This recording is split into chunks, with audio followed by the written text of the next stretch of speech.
నమస్తే,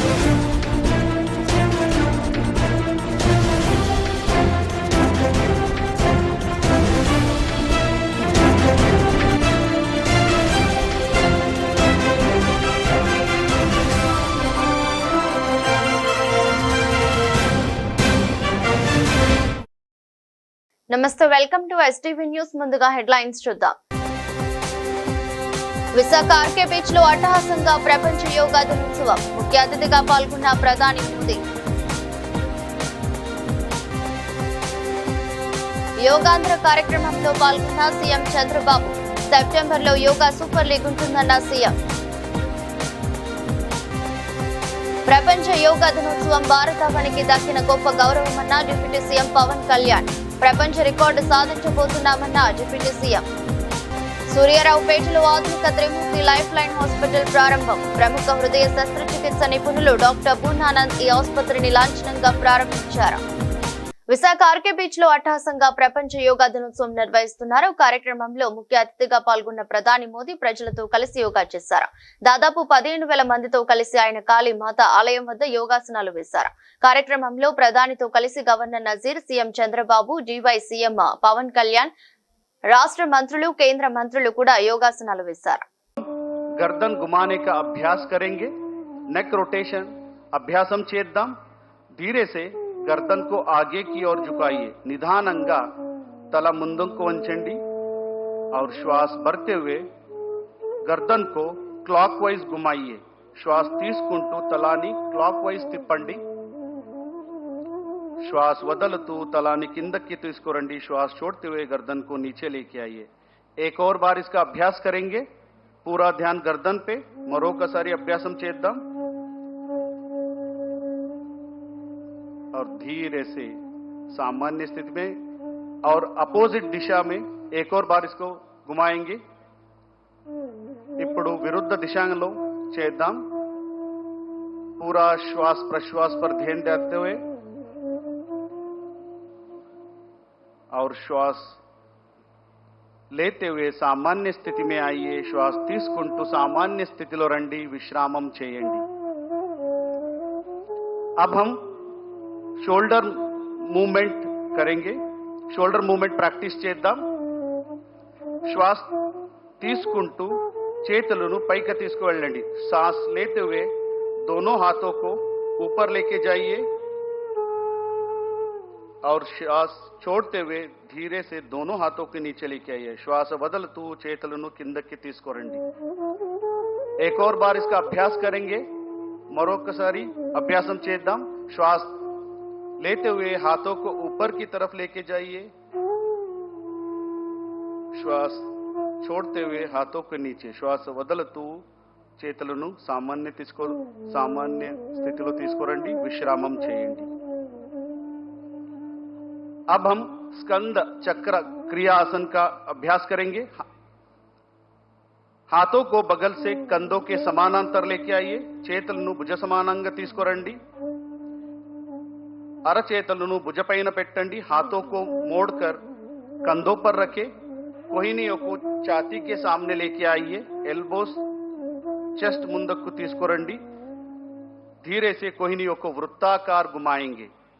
एल्बोस మెల్లగా వృత్తాకారం తిప్పండి. నిదానంగా ఇంకొకసారి అభ్యాసం చేద్దాం. సెప్టెంబర్ లో యోగా సూపర్ లీగ్ ఉంటుందని సీఎం చంద్రబాబు అన్నారు. శనివారం విశాఖలో ఏర్పాటు చేసిన యోగాంధ్ర కార్యక్రమంలో ఆయన మాట్లాడుతూ Asian games, Commonwealth games, Olympics లో యోగాను భాగం చేసేలా కేంద్రంలోని ప్రధాని మోదీ ప్రభుత్వం కృషి చేయాలి. చరిత్ర సృష్టించాలన్నా, రికార్డులు బ్రేక్ చేయాలన్నా ప్రధాని మోదీకే సాధ్యం. యోగాతో శారీరక, మానసిక ఆరోగ్యం లభిస్తాయని సీఎం చంద్రబాబు తెలిపారు. I am happy to note that in September, Yoga Super League is beginning. I request Honorable Prime Minister to use his good offices to include yoga in regular Asian Games, Commonwealth Games and ultimately Olympic Games. You are all aware, any history has to be created, only Narendra Modi ji, and also any record can be break that is possible only for Narendra Modi ji. That is where I am requesting him. భారతీయులందరికీ ప్రధాని మోదీ 11వ ప్రపంచ యోగా దినోత్సవ శుభాకాంక్షలు తెలిపారు. ప్రపంచ వ్యాప్తంగా ఉన్న కోట్ల మంది జీవన విధానాన్ని యోగా మార్చేయడం చూస్తే గర్వంగా ఉంది. యోగా ప్రపంచ ఎల్లలను చెరిపేసింది. ఇంత గొప్ప కార్యక్రమం చేపట్టినందుకు CM Chandrababu, DY CM Pawan, Lokesh కు ధన్యవాదాలు తెలిపారు, అభినందనలు తెలిపారు. యోగాంధ్ర కార్యక్రమంలో సమాజంలోని ప్రతి వర్గాన్ని ఏకం చేసి చూపించారని వ్యాఖ్యానించారు. योग की यात्रा को जब देखता हूं तो बहुत कुछ याद आता है। वो दिन जब संयुक्त राष्ट्र में भारत ने प्रस्ताव रखा कि 21 जून को अंतर्राष्ट्रीय योग दिवस के रूप में मान्यता मिले और तब कम से कम समय में दुनिया के 175 देश हमारे इस प्रस्ताव के साथ खड़े हुए। आज की दुनिया में ऐसी एकजुटता, ऐसा समर्थन सामान्य घटना नहीं है। ప్రపంచ యోగా దినోత్సవం భారతావనికి దక్కిన గొప్ప గౌరవమని డిప్యూటీ సీఎం పవన్ కళ్యాణ్ అన్నారు. విశాఖలోని ఆర్కే బీచ్ వద్ద ఏర్పాటు చేసిన యోగాంధ్ర కార్యక్రమంలో పవన్ మాట్లాడుతూ ప్రధాని మోదీ సమక్షంలో సీఎం చంద్రబాబు కృషితో ప్రపంచ రికార్డు సాధించబోతున్నాం. యోగా విశిష్టతను ఋగ్వేదంలో చెబితే దాన్ని ప్రధాని మోదీ విశ్వవ్యాప్తం చేశారు. వన్ ఎర్త్ వన్ హెల్త్ నానదంతో మనం ముందుకు వెళ్లాలని తెలిపారు. ఉదయ బ్రహ్మస్వరూపం మధ్యాహ్నేతు మహేశ్వరః సాయంకాలే తు స్వయం విష్ణు త్రయామూర్తి దివాకర. ముందుగా సూర్య భగవానునికి నమస్సుమాంజలి తెలియజేస్తూ యోగ విద్యను అందించిన ఆది యోగి పరమశివునికి, ఆ మహాయోగ విద్యని మనకి పతంజలి మహర్షి యోగశాస్త్ర రూపంలో అందించారు. వారిరువురి పాదపద్మములకు నమస్కారాలు. మన యోగ విశిష్టతను, గొప్పదనాన్ని ఋగ్వేదంలో ఉన్న మహానుభావులు తెలియజేస్తే దానిని ప్రపంచవ్యాపితం చేసిన దార్శనికులు మాత్రం గౌరవ ప్రధానమంత్రి శ్రీ నరేంద్ర మోదీ గారు. భారతీయ సనాతన ధర్మం తాలూకు విశిష్టతను యోగా ద్వారా విశ్వవ్యాపితం చేసిన ఘనత ఆయన సొంతం.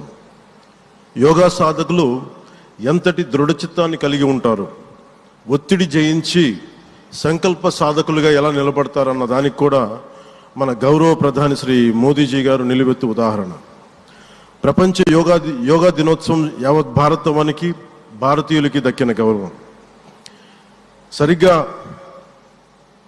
ఒక 2014లో అప్పుడే ఐక్యరాజ్య సమితిలో గౌరవ ప్రధానమంత్రి మోదీ గారు ప్రవేశపెట్టినప్పుడు దాదాపు 177 దేశాలు ఈ రెజల్యూషన్కి మద్దతు పలికినాయి. ఇంతమంది మద్దతుని కూడగట్టగలిగి ఈ రోజున మనకి 2015 నుంచి యోగా దినోత్సవం ప్రారంభమైంది. ఈ రోజున గౌరవ ప్రధానమంత్రి మోదీజీ గారి పిలుపు మేరకు మనం మొదట విశాఖ 11వ యోగా దినోత్సవ సంబరాలకు వేదిక అయింది. శ్రీ మోదీజీ గారి సమక్షంలో గౌరవ ముఖ్యమంత్రి వర్యులు శ్రీ చంద్రబాబు నాయుడు గారి కృషితో ప్రపంచ రికార్డుకు వేదికగా నిలిచింది. విశ్వనరులు మోదీజీ గారి పిలుపు మేరకు యోగా ఒక వన్ ఎర్త్ వన్ హెల్త్, ఈ ఆరోగ్యం థీమ్ని ఈ వేదిక నుంచి ప్రతి ఒక్కరూ ముందుకు తీసుకెళ్లాలని మనస్ఫూర్తిగా కోరుకుంటూ, ఇక్కడ ఆసీనులైన మీ అందరికీ ఇక్కడికి వచ్చేసిన ప్రతి ఒక్కరికి కూడా పేరు పేరున నా హృదయపూర్వక వందనాలు, నమస్కారాలు. అలాగే గౌరవనీయులైన గవర్నర్ గారి శ్రీ అబ్దుల్ నజీర్ జీ గారికి, గౌరవ ముఖ్యమంత్రి శ్రీ నారా చంద్రబాబు నాయుడు గారికి, civil aviation minister Kinjarapu Rammohan Naidu గారికి, అలాగే మనకి AYUSH minister of state independent charge Shri Prataprao Jadhav గారికి, అలాగే వేదిక పైన ఉన్న ప్రతి ఒక్కరికి, గౌరవ కేంద్ర మంత్రివర్యులకి, రాష్ట్ర మంత్రివర్యులకి, ప్రతి ఒక్కరికి పేరు పేరున ధన్యవాదాలు తెలియజేసుకుంటూ సెలవు తీసుకున్నాను. జై భారత్, జై హింద్. విశాఖ యోగా దినోత్సవ కార్యక్రమంలో మాట్లాడుతున్న AP deputy CM Pawan Kalyan, ప్రపంచ యోగా దినోత్సవం యావత్ భారతవానికి, భారతీయులకి దక్కిన గౌరవం.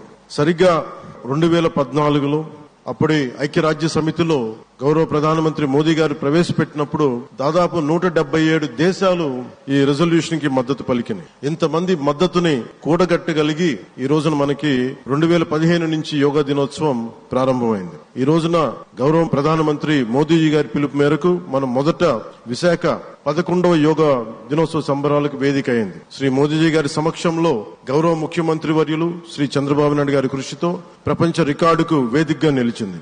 విశ్వనరులు మోదీజీ గారి పిలుపు మేరకు యోగా ఒక వన్ ఎర్త్ వన్ హెల్త్ ఈ ఆరోగ్యం థీమ్ ని ఈ వేదిక నుంచి ప్రతి ఒక్కరూ ముందుకు తీసుకెళ్లాలని మనస్ఫూర్తిగా కోరుకుంటూ ఇక్కడ ఆసీనులైన మీ అందరికీ ఇక్కడికి వచ్చేసిన ప్రతి ఒక్కరికి కూడా పేరు పేరున నా హృదయపూర్వక వందనాలు, నమస్కారాలు. మానవ హక్కుల పరిరక్షణ అందరి బాధ్యతని పలువురు వక్తలు అభిప్రాయపడ్డారు. మానవ హక్కులు ఎక్కడ ఉల్లంఘన జరిగినా ప్రతి ఒక్కరూ స్పందించాలని పిలుపునిచ్చారు. హక్కుల ఉల్లంఘన జరిగినట్లు గమనిస్తే స్పందించకపోతే రేపు అదే పరిస్థితి అందరికీ ఎదురవుతుందన్నారు. ఆంధ్ర అడ్వకేట్స్ ఫోరం ఆధ్వర్యంలో మానవ హక్కుల పరిరక్షణ న్యాయవాదుల పాత్ర అనే అంశంపై చర్చ కార్యక్రమం జరిగింది. కార్యక్రమంలో ఏపీ హైకోర్టు న్యాయమూర్తి జస్టిస్ పి చంద్రకుమార్, విద్యావేత్త డాక్టర్ వసుంధర, అడ్వకేట్ ఫోరం రాష్ట్ర కన్వీనర్ బి అశోక్ కుమార్, మాజీ ఐఏఎస్ అధికారి విజయ్ కుమార్ తదితరులు పాల్గొని విస్తృతంగా చర్చించారు. ఈ సందర్భంగా వారు మాట్లాడుతూ మానవ హక్కుల ప్రాథమిక హక్కులని అన్నారు. ఈ హక్కులకు ఎవరు భంగం కలిగించినా ఖచ్చితంగా స్పందించాల్సిందేనని స్పష్టం చేశారు. మన హక్కులకు భంగం కలిగినప్పుడు మాత్రమే కాకుండా ఎక్కడైనా ఎవరి హక్కుల ఉల్లంఘన జరిగినట్లు గమనించినా వెనువెంటనే ప్రతిస్పందించాలన్నారు. మన హక్కులు కాపాడుకునేందుకు మనం ఏర్పాటు చేసుకున్న రాజ్యాంగం, క్రిమినల్ ప్రొసీజర్ కోడ్ వంటి వాటి పట్ల అవగాహన పెంపొందించుకుని సద్వినియోగం చేసుకోవాల్సిన అవసరం ఉందన్నారు. ఆ దిశగా సమాజాన్ని చైతన్యపరచడంలో న్యాయవాదులు ఎప్పుడు ముందుంటారన్నారు. ముఖ్యంగా ప్రభుత్వాల తీరు పట్ల వారు అసంతృప్తి వ్యక్తం చేశారు. అధికారంలో లేనప్పుడు ఒక విధంగా, లేనప్పుడు మరో విధంగా వ్యవహరించడం సరికాదన్నారు. ప్రతీకార చర్యలకు అధికారాలను దుర్వినియోగం చేస్తున్నారని ధ్వజమెత్తారు. ప్రస్తుత ప్రభుత్వంలో మంత్రులు లేనట్లుగా 2-3 పెత్తనం సాగించుతున్నారని, ఇలాంటి చర్యలు ప్రజాస్వామ్యానికి సరికాదని వారు స్పష్టం చేశారు.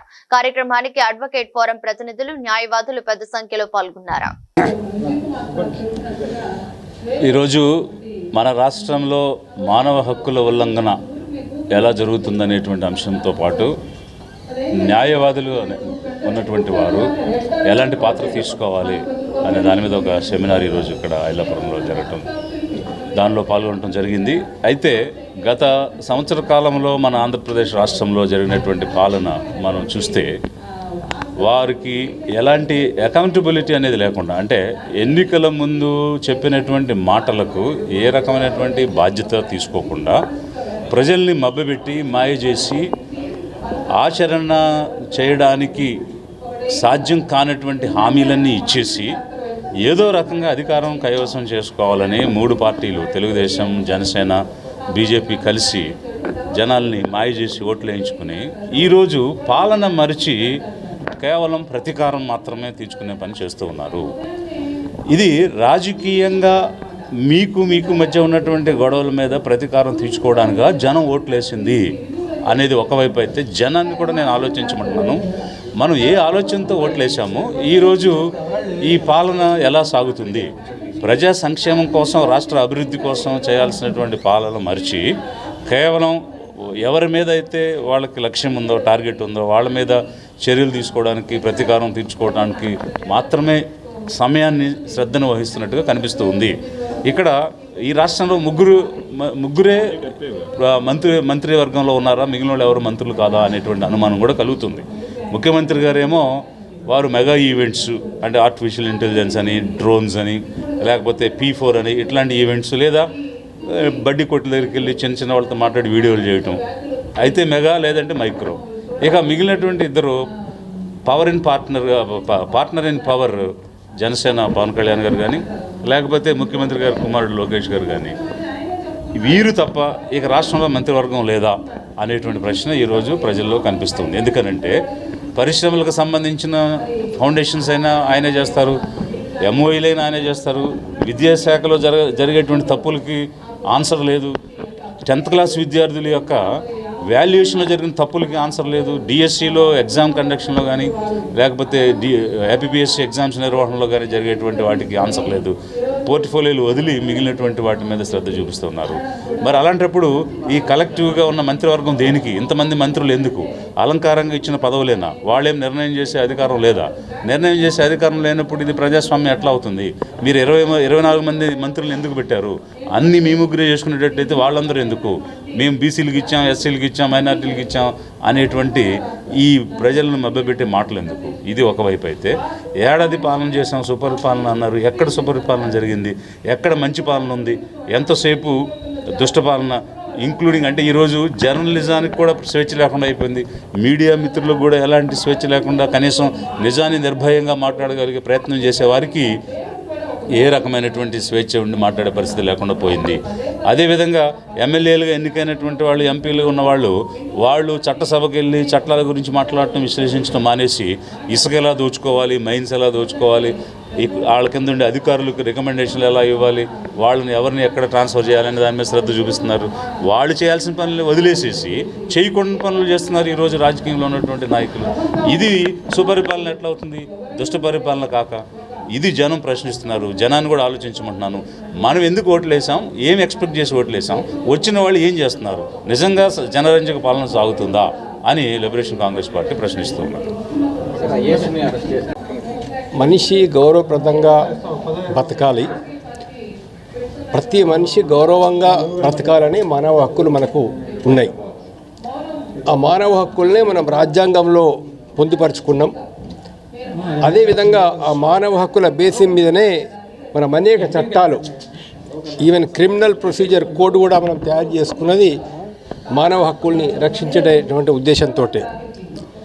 అంటే ఎప్పుడైతే మానవ హక్కులు హరించబడుతున్నాయో సమాజం స్పందించాల్సిన అవసరం ఉందన్నట్లు.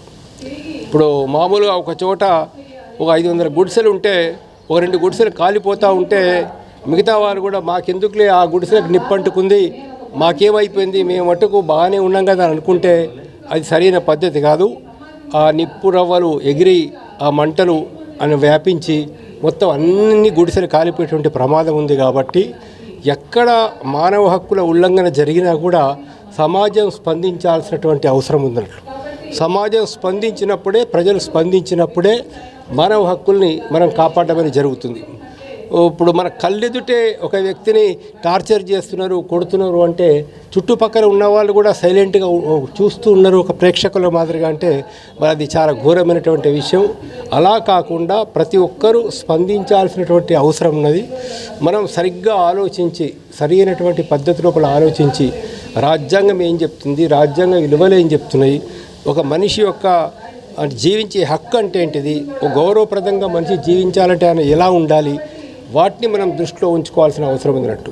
కానీ మన ఒకటి మేము ప్రభుత్వాధికారులతో చెప్పదలుచుకున్నటువంటి ఒక విషయం ఏంటంటే, ఎవరో అధికారంలో ఉన్న వాళ్ళు ఏదో చెప్తున్నారు కాబట్టి మేమేదో చేస్తున్నాము అని చెప్పేసి చెప్తే చేసినటువంటి చర్యలకు ఒక రోజు లేకపోతే ఒక రోజు వ్యక్తిగతంగా మీరు కూడా బాధ్యులు కావాల్సినటువంటి అవసరం ఉంటుంది.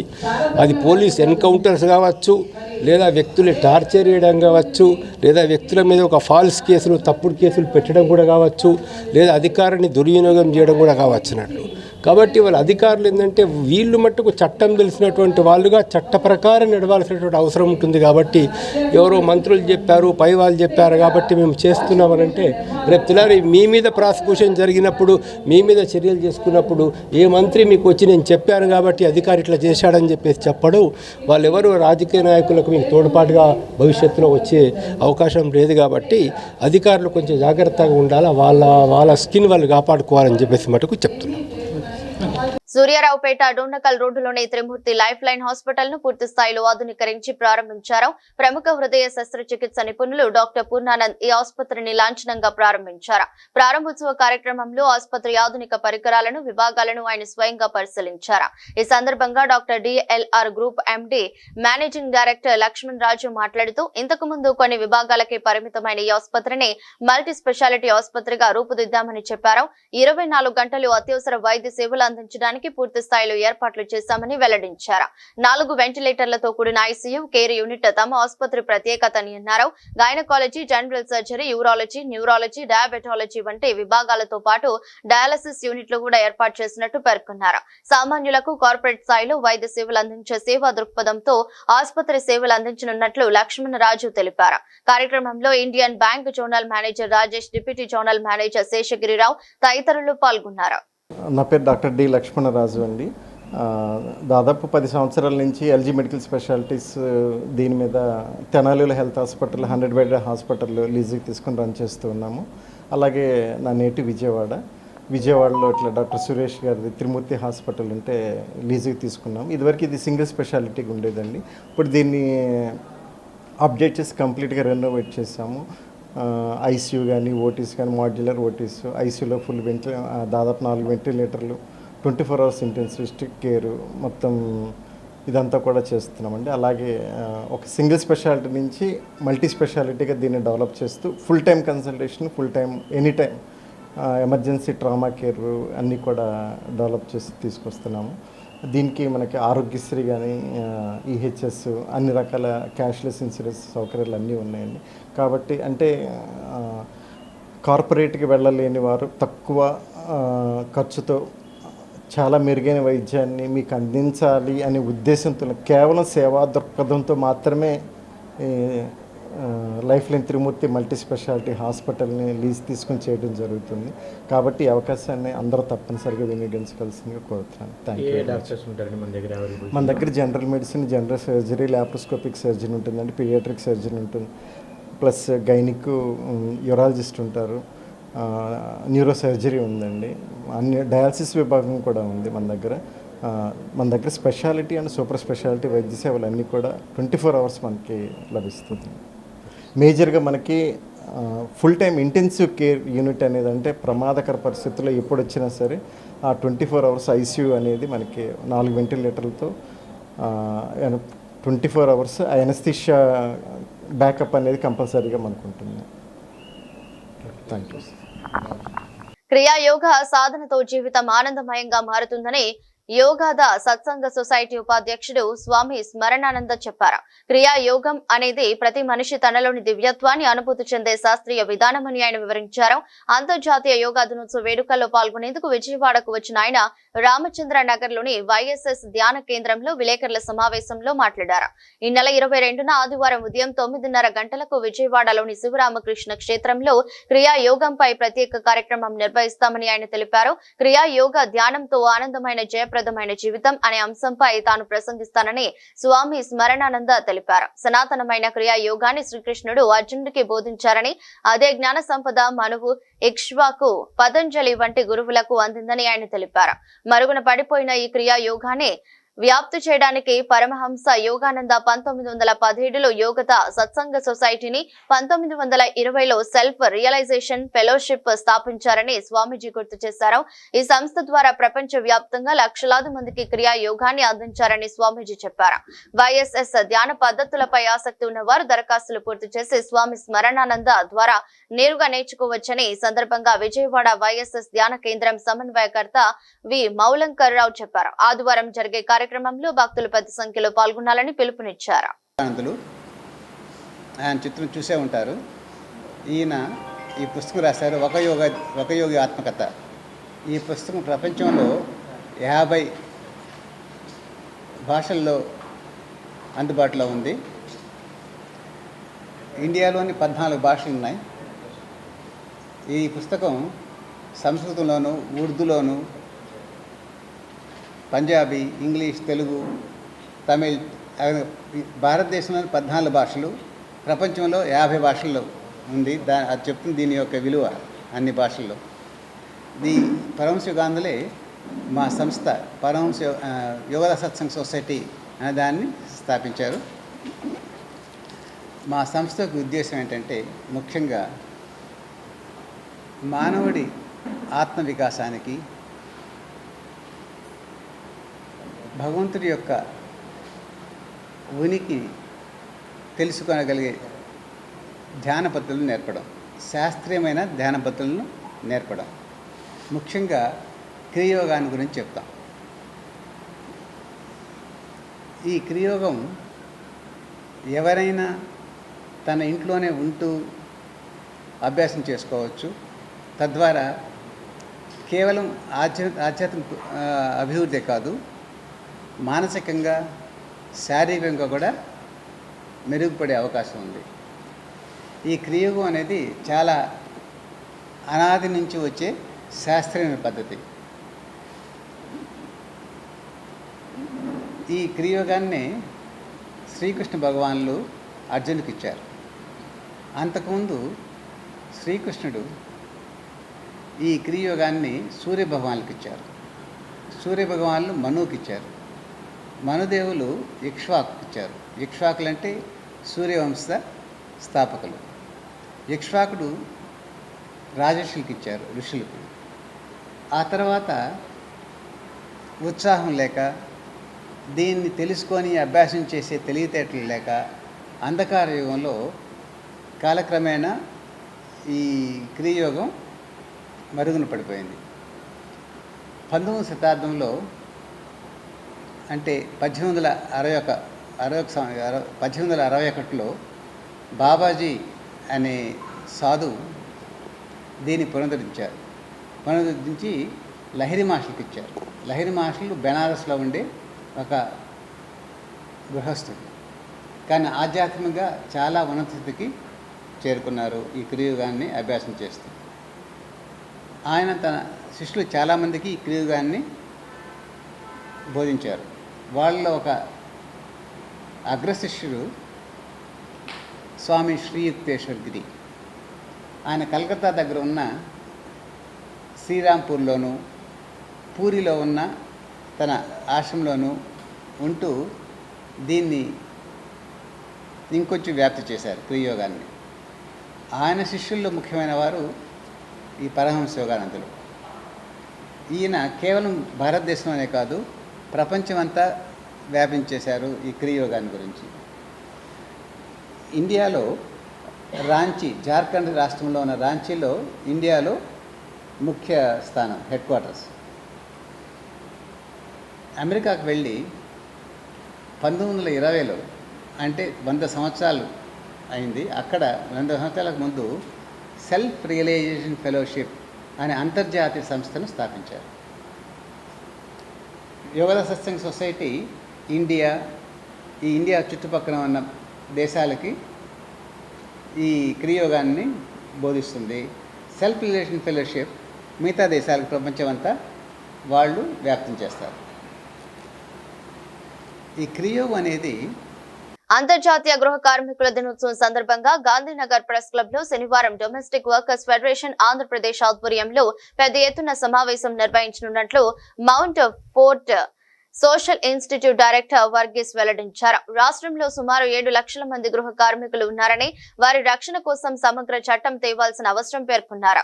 గృహ కార్మికులు అనేక ఇబ్బందులు పడుతున్నారని, వారి ఇబ్బందుల నేపథ్యంలో కేంద్ర రాష్ట్ర ప్రభుత్వాలు సమగ్ర చట్టం చేసేలా కృషి చేస్తామన్నారు. డొమెస్టిక్ వర్కర్స్ ఫెడరేషన్ ఆంధ్రప్రదేశ్ ఆధ్వర్యంలో గాంధీనగర్ ప్రెస్ క్లబ్ నందు మీడియా సమావేశం జరిగింది. కార్యక్రమంలో ఎన్పీడీడబ్ల్యూ స్టేట్ కన్వీనర్ వర్గీస్ పాల్గొని మాట్లాడుతూ, అంతర్జాతీయ గృహ కార్మికుల దినోత్సవ సందర్భంగా శనివారం నాడు గాంధీనగర్ ప్రెస్ క్లబ్ లో ప్రత్యేక కార్యక్రమాన్ని నిర్వహిస్తున్నామన్నారు. గృహ కార్మికులు అనేక ఇబ్బందులు పడుతున్నారని, వారి ఇబ్బందుల నేపథ్యంలో కేంద్ర రాష్ట్ర ప్రభుత్వాలు ప్రత్యేక చట్టాన్ని రూపొందించాల్సిన అవసరం ఉందన్నారు. ఆంధ్రప్రదేశ్ లో గృహ కార్మికుల సమస్యలపై కార్మిక శాఖ మంత్రిని కలిశామన్నారు. సమగ్ర చట్టం వచ్చేలా చర్యలు తీసుకోవాలని కోరినట్లు చెప్పారు. కార్యక్రమంలో BWFAP president Y Sharon, secretary B Gowri, Dhara Gopi తదితరులు పాల్గొన్నారు. రేపు ఇక్కడ విజయవాడలో ఆంధ్రప్రదేశ్ స్టేట్ స్థాయిలో అంతర్జాతీయ గృహ కార్మికుల దినోత్సవం ఇక్కడ ప్రెస్ క్లబ్లోనే domestic workers representatives from all over the state వచ్చి ఇక్కడ సెలబ్రేట్ చేస్తారు. ఈ ప్రెస్ కాన్ఫరెన్సు ఒక ఒకేషన్లో ప్రెస్ కాన్ఫరెన్స్ పెడుతున్నాం. డొమెస్టిక్ వర్కర్స్ ఏం డిమాండ్ చేస్తున్నామంటే ఒక సమగ్ర చట్టం ఆంధ్రప్రదేశ్లో తీసుకురావాలని. ఆంధ్రప్రదేశ్లో 7 లక్షల మంది గృహ కార్మికులు ఉన్నారు. ఆ గృహ కార్మికుల ప్రొటెక్షన్, సెక్యూరిటీ, రెగ్యులేషన్ కోసం ఒక చట్టం తీసుకురావాలని అడుగుతున్నాం. అలాగే సుప్రీంకోర్టు ఒక ఆర్డర్ గవర్నమెంట్ ఆఫ్ ఇండియాకి ఇచ్చారు, ఒక సమగ్ర చట్టం తీసుకురావాలని. ఆంధ్రప్రదేశ్లో ఈ చట్టం తీసుకొస్తే this will be the first state, మొట్టమొదటిగా ఒక రాష్ట్ర గవర్నమెంట్, స్టేట్ గవర్నమెంట్ గృహ కార్మికుల ప్రొటెక్షన్ కోసం ఒక చట్టం తీసుకొచ్చేది ఆంధ్రప్రదేశ్ అవుతుంది. కాబట్టి నిన్న లేబర్ మినిస్టర్ సుభాష్ గారిని కలిసేటప్పుడు ఆయన అసెంబ్లీలో మాట్లాడతామన్నారు, చీఫ్ మినిస్టర్తో మాట్లాడతామన్నారు. అలాగే లేబర్ డిపార్ట్మెంట్ ఒక చట్టం తీసుకురావడానికి ప్రయత్నం చేస్తామన్నారు, ఆ హామీ ఇచ్చారు మాకు. So we will request mister Gopi and also domestic workers representatives ఎక్కడ ఉన్నారు మాట్లాడతారు. మిత్రులారా, అంతర్జాతీయ గృహ కార్మికుల దినోత్సవం సందర్భంగా రేపు ఉదయం ఇదే ప్రెస్ క్లబ్లో పెద్ద సమావేశం జరుగుతుంది. ఆ సమావేశం సందర్భంగానే ఈ ప్రెస్ కాన్ఫరెన్స్ ఏర్పాటు చేశాం. నిన్న ఈ గృహ కార్మికుల సమస్యలపై మంత్రి సుభాష్ గారిని, ఆంధ్రప్రదేశ్ మంత్రి, కార్మిక శాఖ మంత్రి సుభాష్ గారిని కలవడం జరిగింది. జాతీయ స్థాయిలో గృహ కార్మికుల సంస్థ, ఆంధ్రప్రదేశ్ గృహ కార్మికుల సంస్థ కలిసి ఒక చట్టాన్ని, డ్రాఫ్ట్ బిల్లు తయారు చేయడం జరిగింది. ఆ బిల్లుని మంత్రి గారికి ఇవ్వడం జరిగింది. ఆయన ముఖ్యమంత్రి గారితో మాట్లాడి ఈ బిల్లుని అధికారికంగా ప్రభుత్వం తరపున అసెంబ్లీలో ప్రవేశపెట్టేందుకు అంగీకరించారు. దానికి మేము ధన్యవాదాలు తెలియజేస్తున్నాం మంత్రి గారికి. రాష్ట్రంలో దాదాపుగా 7 లక్షల మంది గృహ కార్మికులు ఉన్నారు. అందరూ ఎక్కువ మంది మహిళలే. వీళ్ళు ఏంటంటే ఇంట్లో పని చేసి వెళ్ళిపోతూ ఉంటారు. కొద్దిమంది మాత్రం ఇళ్లలోనే ఉండిపోతారు శాశ్వతంగా. వీళ్ళకి రక్షణ కావాలి, తర్వాత కనీస వేతనం కావాలి. అన్ని చట్టాలు, కార్మికులకు వర్తించే అన్ని చట్టాలు కూడా వీళ్ళకి వర్తించాలనేది మా డిమాండ్ మేజర్గా. దాన్ని రాష్ట్ర ప్రభుత్వం పరిశీలిస్తానని చెప్పడం జరిగింది. చాలా చోట్ల ఏంటంటే గృహ కార్మికుల ఎక్స్‌ప్లాయిటేషన్ జరుగుతూ ఉంటుంది, వాళ్ళపై శారీరక హింస జరుగుతూ ఉంటుంది. వీటి నుంచి రక్షణ కావాలి. ఒక్కళ్ళుగానే ఇంట్లోకి వెళ్తారు, ఇంట్లో పనులు చేసి వస్తూ ఉంటారు. పనులు చేసి బయటకు వచ్చే వరకు కూడా కొన్ని సందర్భాల్లో రక్షణ ఉండడం లేదు. చాలా సందర్భాల్లో మామూలుగానే ఉంటారు, పని చేసుకొని వెళ్ళిపోతుంటారు. కానీ కొన్ని సందర్భాల్లో వాళ్ళకి రక్షణ లేకపోవడం అనేది ఒక పెద్ద సమస్యగా ఉంది. సో దాన్ని పరిష్కరించడం కోసం, వాళ్ళని కార్మికులుగా గుర్తించడం కోసం, కార్మికులుగా అందేటువంటి సంక్షేమ కార్యక్రమాలన్నీ కూడా వాళ్ళకి అందడం కోసం కృషి చేస్తున్నాం. ఆంధ్రప్రదేశ్ వ్యాప్తంగా అనేక జిల్లాల్లో గృహ కార్మికుల సంఘాలు ఉన్నాయి. వీటన్నిటికీ కలిపి రేపు విజయవాడలో సమావేశం ఏర్పాటు చేయబోతున్నాం. షారోన్ అండి. మాకంటూ ఒక యూనియన్ ఉంది, అయితే అది డొమెస్టిక్ వర్కర్ ఫెడరేషన్ ఆంధ్రప్రదేశ్. దీంట్లో నేను ప్రెసిడెంట్గా ఉన్నాను. నేను కూడా ఇళ్లలో పనిచేస్తూ ఉంటాను. అయితే మేము పొద్దున లేచి పిల్లల్ని చూసుకోకపోయినా మేము పనికి వెళ్ళిపోతాం. మేము పనికి వెళ్తేనే కానీ అక్కడ వాళ్ళ జాబ్స్కి వెళ్ళలేరు, వాళ్ళ పిల్లల్ని స్కూల్కి పంపించుకోలేనటువంటి పరిస్థితి.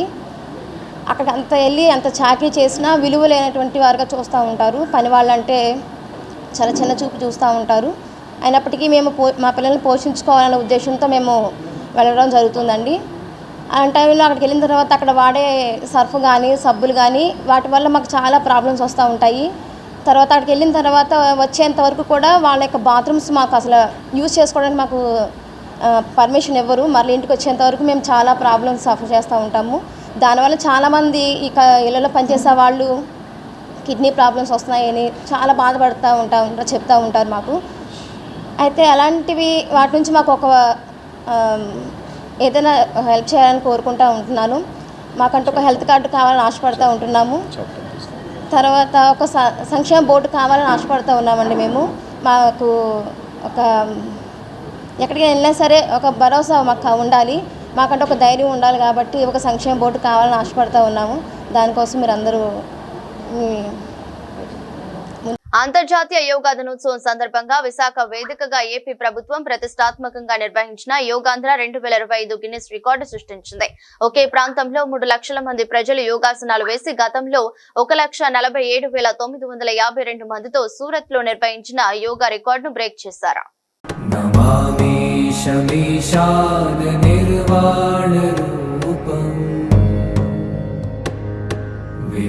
व्यापकं ब्रह्मवेदस्वरूपं निजं निर्गुणं निर्विकल्पं निरीहं चिदाकाशमाकाशवासं भजेऽहम्